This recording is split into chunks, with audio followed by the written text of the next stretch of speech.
Hello and welcome back to Suzerain, the Kingdom of Rizia, with Ramus Taurus, the King of Rizia. In today's episode, we're going to start out with, well, this explains a bit about the last thing that happened last time. Oil workers commemorate closing field, which is why we have +1 energy per turn instead of +2 over here. Woo. Oil workers in Eudster organized a commemoration for the closing field, marked the parade of the workers through the town, and a large gala held in their honor. While some will keep their jobs for the foreseeable future as operations wind down, many are now unemployed and have to work look elsewhere for employment. Yeah. Also, all these ones we started last time are halfway through now. That one and this one over here. They're both halfway through, so that's cool. Portraits on. Council meeting on foreign relations. Alright. The day of my foreign policy council meeting had arrived, and it was a hot one. The fans in Palace Rizia provided little relief. I decided to take in some fresh air in the palace gardens. I didn't know much about the many plants and flowers in display around me, but they were pleasing to look at and provided some welcome shade. I spent a while wandering around, then returned to the middle of the garden, where a series of stone sculptures were surrounded by Rizian palms and succulents. To my left I saw Vina reading a book on the bench beneath a decorative stone arch. In the date palm grove to my right, I caught a glimpse of my mother. Let's see. I'll talk to Vina. I made my way to the stone arch and sat down next to my daughter. Oh, hello, Father. I'm a psyched person. I actually did click on Vina to remember. Who's Vina exactly? Real life, just in general with how things are, terrible with names. Always have been. Haven't been able to change it, haven't been able to fix it. And I'm like a history guy, so you can imagine, like, you know, if it's about remembering events, remembering things that happen, remembering full, like, wars and all the events in war, sure, I can do that. Remembering the one name of a general, can't remember it, sorry. That's not my thing. Can't remember names for the life of me. Oh, hello, Father.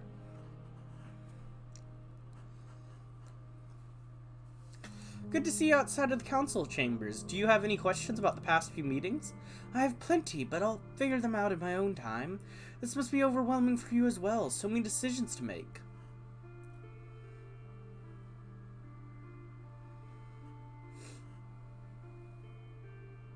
It would be easier if I knew whom I could trust.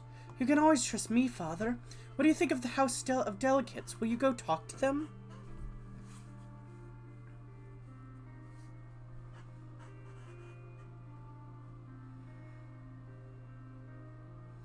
I might, but I don't want anything to do with their friend Mr. Suzerain.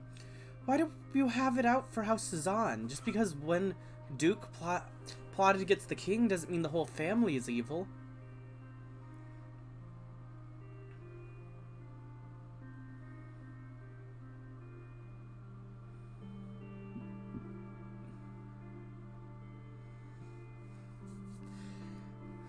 It's not all the Hizons. Manus in particular strikes me as suspicious. Suspicious? He wants to work with you. Why not at least hear what he has to say? The clock chimed in the distance. It was the time for the meeting. Lead the way, Your Highness. As Vina and walked into the council chambers, we found the other counselors already there, deep in conversation. Man, it's interesting because I could be doing all of this, and Vina's not even here.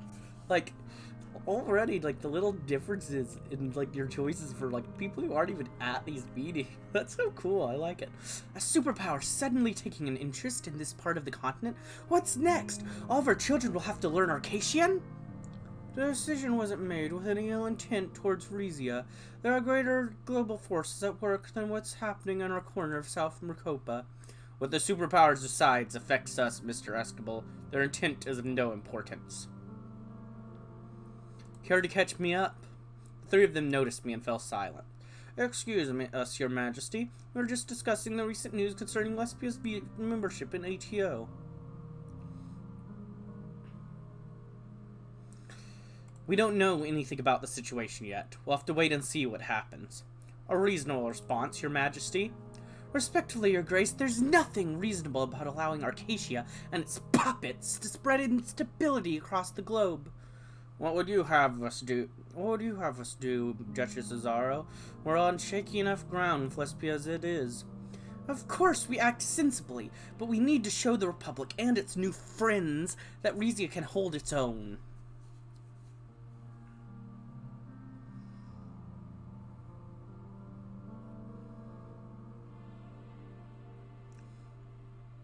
Hugo, does this development pose a threat to the Rizian monarchy? Not an immediate one, Your Majesty, but we must be watchful. We have seen Arcacian-backed revolutions succeed in Rika and Xena, and we do suspect the Zans were communicating with Arcacia prior to the 1936 uprising. Quinal's ATO membership was already cause for concern 5 years ago, with Lesbia in the alliance as well. Arcacia's influence is present in both our north and our south. There's a great potential for destabilization. On the other hand, Your Grace, Arcacia has friendly ties with at least one monarchy. You may recall President Dwight Walker actually boasts Rumburgian heritage. Miss Werner, will this new alliance have economic consequences? It's early to say, Your Majesty. Our most significant economic relationship with Lesbia is our partnership with the Meftian International Trade Zone. Having Arcacia behind them might embolden Lesbias to push for a larger share in the ITZ, but they'd also have Vagslin and Morella to contend with. Lesbia using Arcacia's backing strengthens economic ties with Pales, but also have negative ramifications, especially when it comes to the new gas field. Lorenzo, what are our current relations with Lesbia? I would categorize them as neutral but frosty, Your Majesty. Queen Liz's diplomacy kept us on good terms with Lesbia for a time after their transition to democracy, but things were beginning to sour even before the Pales conflict. We still maintain embassies in each other's countries, but I haven't met with their foreign ministry since before the election of their new Prime Minister, Alvarez. What are the security implications of this alliance, Duchess Azaro? We can definitely expect the Arcacian military to increase their presence in Lesbia. Lesbia already houses Arcacian military personnel. Air and naval bases cannot be far behind. I can't say for certain that all the firepower will be directly against us in the case of a conflict, but it does enhance the threat that Lesbia, and yes, potentially Pales, poses to our kingdom. Alright, what do you think I should do? Everyone began talking at once. Hugo motioned for silence. In my view, Rizia should bolster alliances with our fellow monarchies, like Rumburg, and the rest of the Guild of Royal Allies for commercial exchange. Building stronger bonds with them will not only enrich us, it will counterbalance ATO's democratic influence. This is true, but we can't rely on Grace to come to our aid in a conflict. For that, we will need to build up our military and defense capabilities. I like Hugo's and Lucita's ideas, kind of maybe combine them a bit. I'd say it's more crucial to form new trade relations with our other neighbors. If Lesbia becomes even more of an economic juggernaut in the region, it'll upset the balance of power. I can see that too. And I don't think we should ignore the opportunity to thaw our relations with Lesbia itself. I, for one, would rather handle them as a friend than a foe. I disagree with that. I don't like them.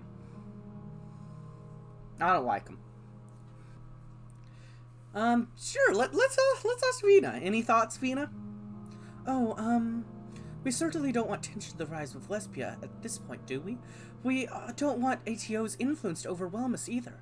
What about using cultural exchanges and other partnerships to spread Riza's own influence beyond our borders? Huh. I like it.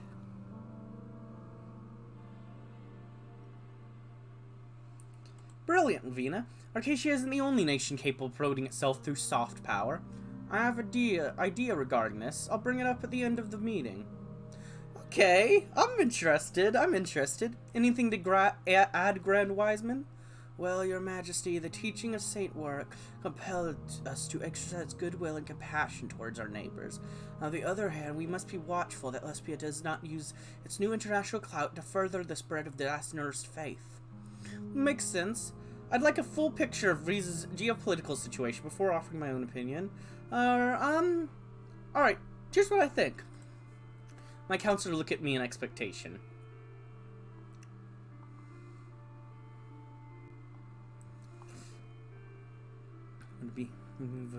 I don't wanna do that. I like all the other options to a degree, though. Um...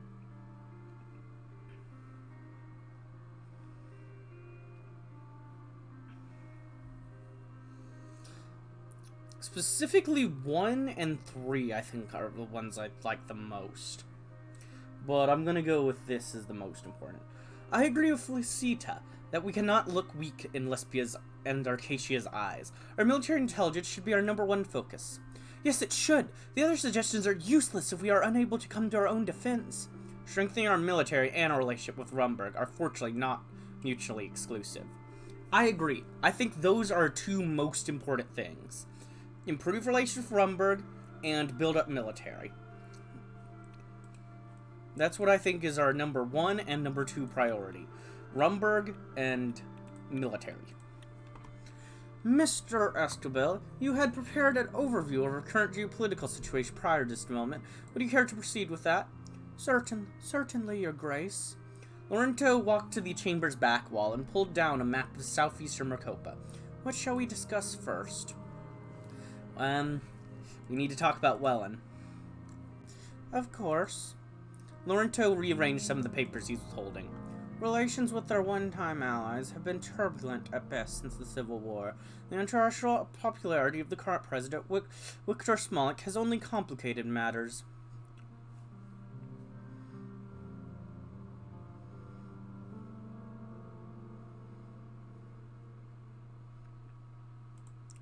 All I ask is that Welland return Zil as promised. After that, I'm happy to cut ties. The return is scheduled for the end of 1952, Your Majesty. Welland's access to Zil's land and resources helped bring it out of recession after the war. Smolik will have difficulty letting go of such a valuable asset.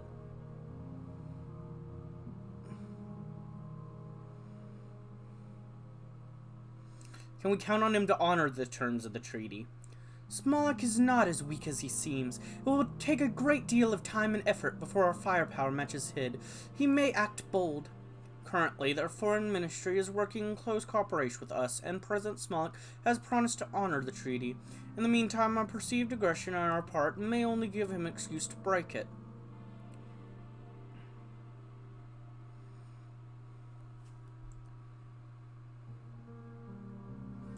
Can the international community be relied on to intervene if Smolik breaks the signed pact? Given how many countries depend on Wesek oil, either directly or indirectly, I wouldn't be so sure about that. I see. Yeah, that makes sense. The funding of Welland has received from United Cortana may also have Smolik believing he can act with impunity.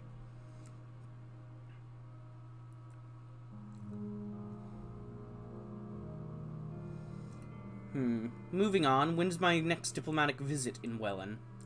As a matter of fact, you're slated for a trip to Zeal at the end of this year, for the second to last Wesek Rizian Friendship Day. What's that? Friendship Day is a celebration that's been held in Zeal each year since the treaty was signed. Since Smolik took over, he's used the occasion to try out all the shiny new tanks Welland's oil money and United Rotan funding has brought him. Your presence will be, at the very least, remind him of the occupation temporary nature.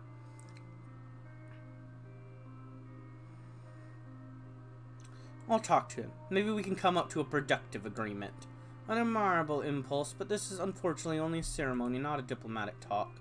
For now, I propose we move on with our briefing. Isn't Pales the topic of the day? I was just about to bring up the Grand Duchy. I know you and Duke Rienhart had a rather ill-fated meeting some years ago, but it's not too late to mend those bridges.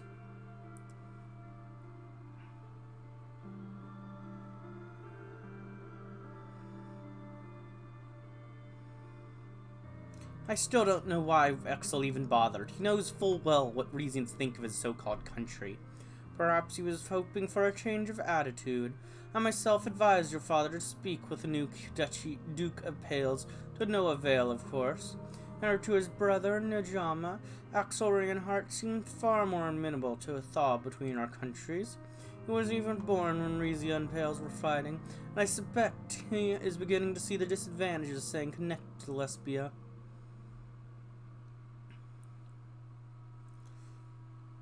Pales still has a Rizian-speaking population, right? How influential are they?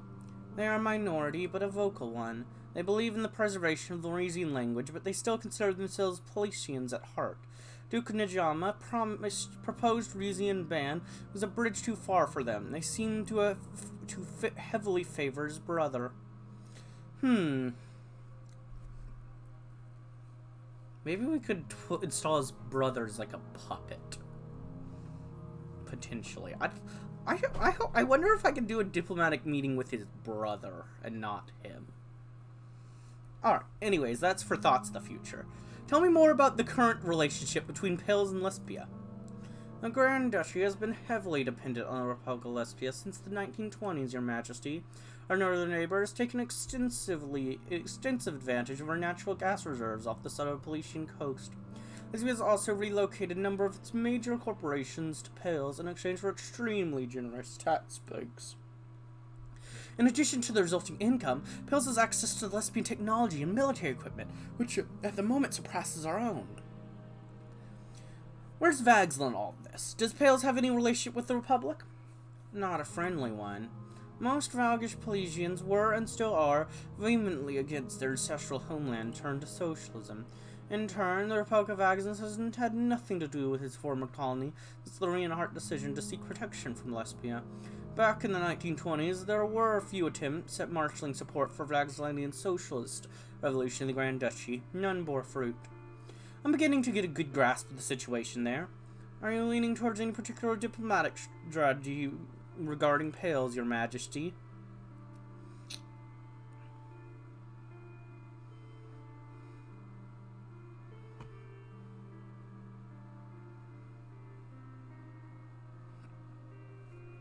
We should play on the sympathies of the Rizian-speaking segments of the population, sway them over to our side. That could prove useful, Your Majesty, especially in the face of Lespia's ATO membership. Shall I continue? I haven't heard much about the countries of the former Empire Meridia. Do you want to discuss Morella or Durdia? Let's start with Morella. They're the first option. You've already heard about their new left-wing ruler coalition, correct? Please enlighten me. I have already, but I might as well just listen it. I like getting as much dialogue as possible. After years of infighting, the country's left-leaning parties miraculously united in time to win this year's elections. The politician who managed this feat is now Morella's new Prime Minister, Alma Sultana. Or she might prefer it, Comrade Alma Sultana. Hugo grimaced. Lesbia and ATO are enough of a threat without the Maluinists knocking at our back door.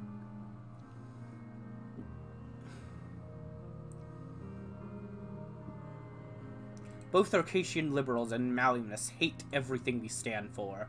Neither ideology respects the sovereignty of a monarch. I see them as two sides of one coin.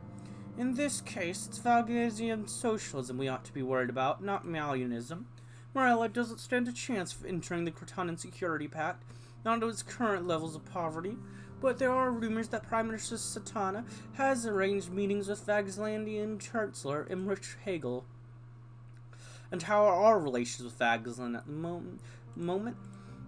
Neutral at best, Your Majesty. As we all know, House Taurus has historic ties to the Valgus Empire, but Chancellor Hegel isn't exactly brimming with nostalgia for that era.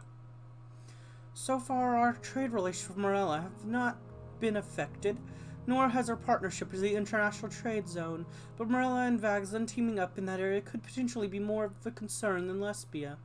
As for Morella, neighboring Durdia, our relations with them have become strained since the country's conversion to theocracy. However, we still maintain a number of cooperative agreements, including our acceptance of Durdian migrants as labor hands. I must say, the Supreme Wiseman, Jorga Asman, did not approve of our ban of Gulkanist pilgrims to Rizian holy sites. Yes, His Majesty and I discussed that ban prior to our ceremony in Plavo.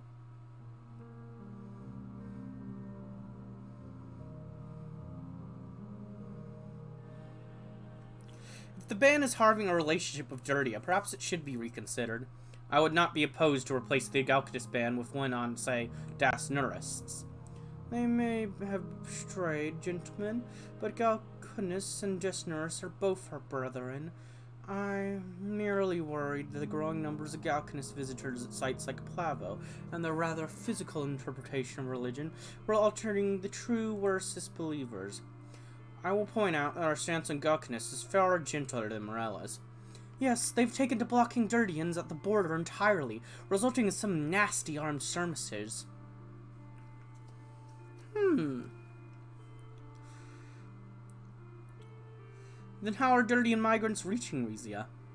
Mostly by boat across the Gulf of Meridian, though some are trafficking across the border, and others fight their way in.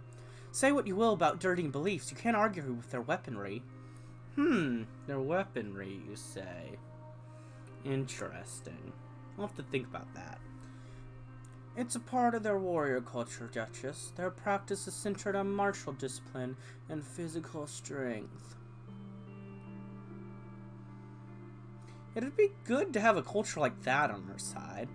And it will be hard to bargain with Dirtia without compromising our ban, but it may be possible. What's going on in Swordland? I mean, honestly, I think we might just get rid of the ban at some point, you know?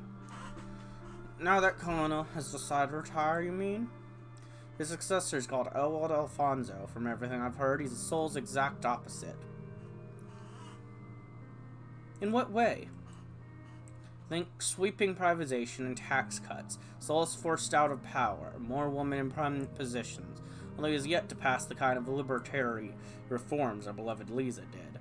Speaking of Lisa, she's the only one who first opened trade negotiations with Swordland back when it was still a kingdom.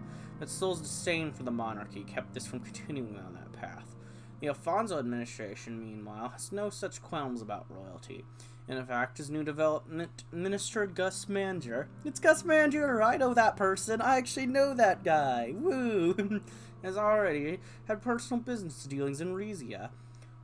Our friend, Mr. Montano of Merizian Royal Gold, has been making overtures to the Swordish monarchy, or oligarchy. Swordish monarchy. It's the I've reversed it. I'm on monarchy now, and now we're talking about Swordland, and I'm thinking they're a monarchy again because now I've gotten off the Republic train and gotten onto the monarchy train in my brain. Darn it! It seems birds of crassly striated plumage flock together.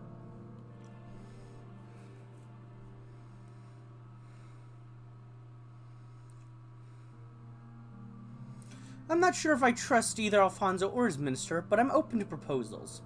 It would be a feat to repair our ties with Swordland. Perhaps the glory graves of Lisa are not lost after all. I'll contact you once Alfonso has agreed on a date for his visit. Yeah, I'd love to visit. I'd love to have him visit us. That's everything, isn't it, Mr. Escobil? Laurento turned away from the map towards me. There's one more country we haven't discussed, Rumburg.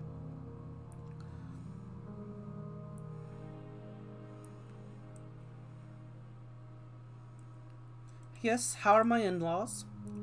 Our allies, Queen Beatrice, and our country are doing fine from what we're seeing. Miss Werner already mentioned the large amount of gold we export to the country through their strategic Port Grimm. We also have dealings allowing Rumburg ships priority access to our ports in Port Drazan and Morcas. We are in essence their gateway to their TNC. Militarily speaking, the alliance doesn't amount to much. Rumburg will supply us with arms in case of war, but neither of our country is officially obligated to come to the other's aid.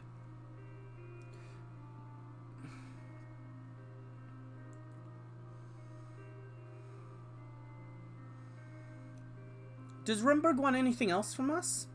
Maybe not from us, but the country's energy needs are insatiable. The Queen's interested in any country with oil or natural gas resources. In other words, if we do start drilling in the new field off Alice, expect Her Excellency will soon come calling.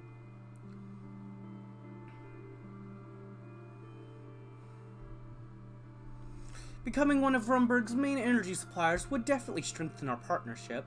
It would. Whether that's good or bad is in the eyes of the international community is another question. I remind you, the council of our prior conversion argued regarding ATO and the necessities for strengthening our bond with other monarchies, especially Rumburg. I agree. Fortunately, we have living evidence of that bond right here at this table. All eyes turned to Vina. She looked up from her notes that she'd been taking. Yes, don't worry, Aunt BS still dotes on me. I'm like the daughter she never had. Good. See to it that you remain in Her Excellency's good graces.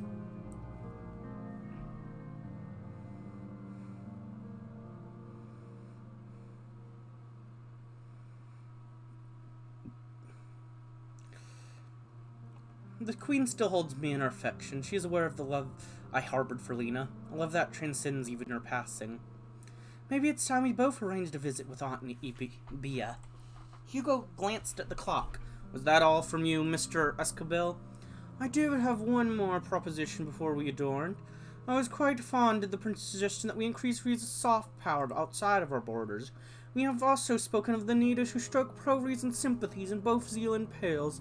We would thereby suggest funding grants to the Aryan Tours Associations of both those regions. What does the ATA do? It's a government-funded organization that promotes Rizian culture abroad. It's currently active in Rumburg and a few other Grace members. Its satellites organize Rizian language classes, concerts, art exhibitions, traditional festivals. I myself volunteered with ATA as an ambassador for a time. I can vouch for its integrity. How do you think it would be helpful in Zeal? If I may, Your Majesty, there are children Venus' age in Zeal who have spent their whole lives believing they're Wezek. He shuddered quietly. If the handover goes as planned, we'll need to remind Zeal citizens of their true heritage. And if not, we'll need as many Rizian sympathizers on the inside as we can get. Why would there be a need for it in Pales? Now that Lesbia is in the ATO, I can envision them trying to introduce Arcasian values in Pales. A greater Rizian presence will help counter that. We know Duke Reinhardt tolerates and even encourages the Rizian language in Pales. You'll not see this as a threat. I could see the use for such a program, but wouldn't it be costly? Expanding the ATO in both Zeal and Pales would indeed eat into our budget. I like the idea. It could give us an edge in upcoming trade deals, but if you want to be frugal, I would choose between the two regions.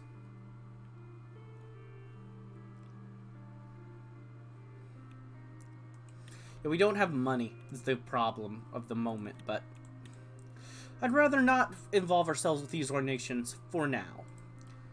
I understand, Your Majesty. It was only a suggestion.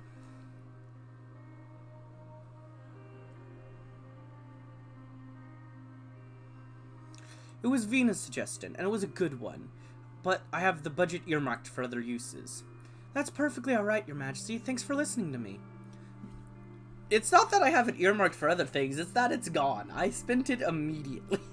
You know, in the future I probably need to start saving it for a little bit, but you know, whatever. Who needs budget? Thanks for listening, everyone. I do hope I haven't been too much of a bore. Not at all, Mr. Escobil. It's a privilege to share in your expertise. Anytime, Your Majesty. He rolled the map back up and collected his belongings. I walked out of the chamber, glad to be done for the day. Situation updated, decree available, decree available. Just 2 decrees, though. That's way less than other times. Rifle production halted in full statar after accident.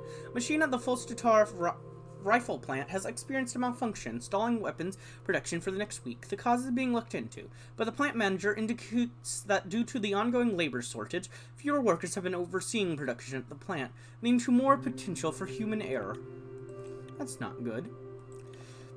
Excavation promises touristic and cultural renaissance. The recent uncovering of a vast resonant city near Topaz is poised to become a beacon of cultural tourism, with experts proposing it a designation as the Alliance of Nations Heritage Site, anticipated to draw visitors globally. The site's potential excavation and restoration offer a glimpse into a historic reawakening that could transform local heritage into a shared global legacy.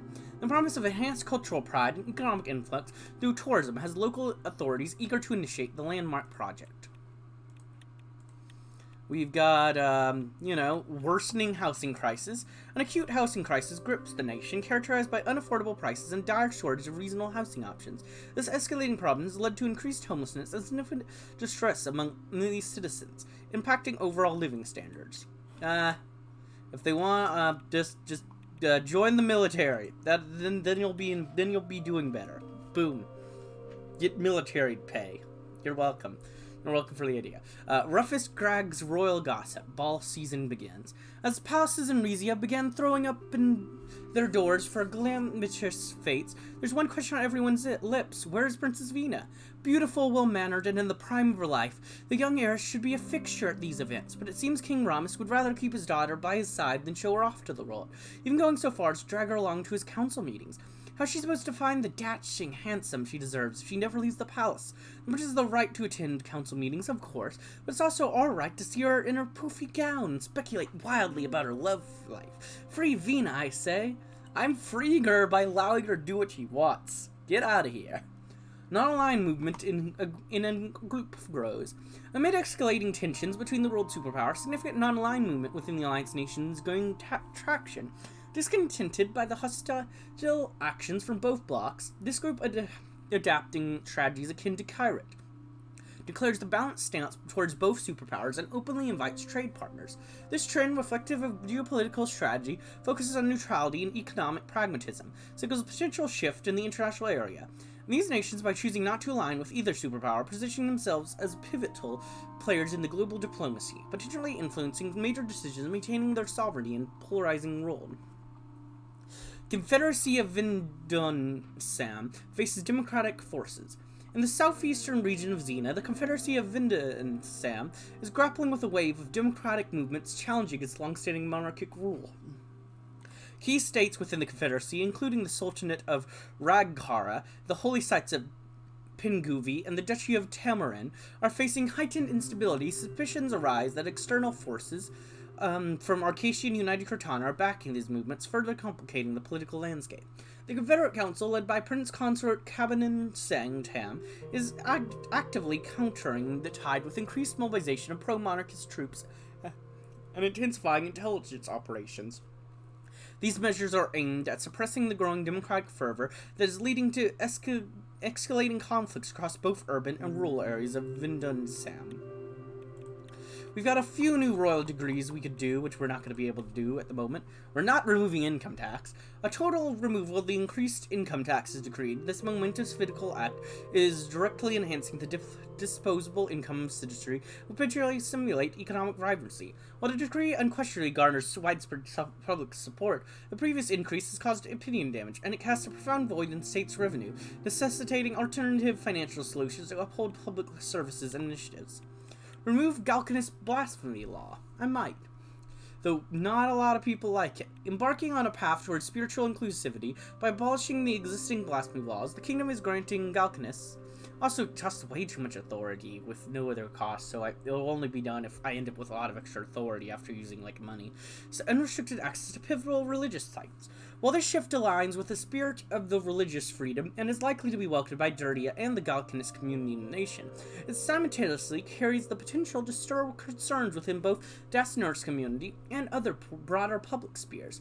Moreover, the diplomatic waves may reach Welland, which might view the policy change with skepticism or apprehension, possibly influencing bilateral relations.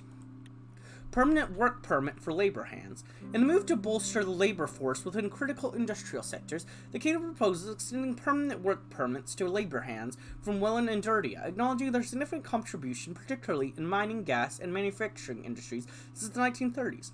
This decree not only aims to solidify their position within Rizia's economic framework, but also safeguard their expertise within pivotal sectors.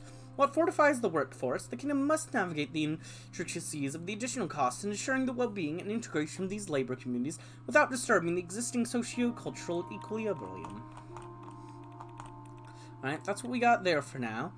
We got one more report over here. Sordish delegation to visit Porte Drazan. Sordish President Elwald Alfonso will be arriving in Porte Drazan on Monday in lieu of the Vice President. He will be accompanied by his Development Minister, Gus Manger. As this is Sordlin's first visit to Rizia in many years, a morning of diplomatic ceremonies at Palace Rizna has been planned, followed by talks in the afternoon and a banquet in the evening. Nice! I'm excited to see it. Include Elena in trade talks. Should Treasury Councilor Elena Werner be present for the upcoming Sordish trade talks? The Sordish delegation is expecting to bring up the reopening of Sordish-Rizian trade relations during the upcoming visit.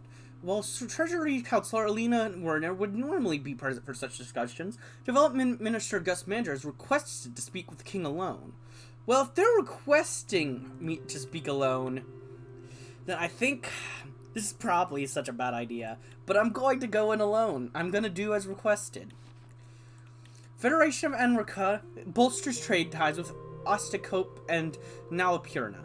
The Federation of Anrica is bolstering its economic ties with the anarchist cantons of Ostico and the King of Nalapurna, speaking to capitalize on its strategic location and abundant natural resources. This initiative is poised to bolster regional economic resilience, knitting a tapestry of mutual prosperity and challenges the hegemony of traditional superpowers-led trade blocs. Enrica moves to enhance these allies heralds a new era of regional cooperation, potentially reshaping the economic cultures of the continent and offering a fresh paradigm of interdependence in the global market. Alright. But I think we'll be going to visit the trade delegation in the next episode. I hope you enjoyed, and if you did, like, comment, subscribe, and hit the bell button. And as always, peace.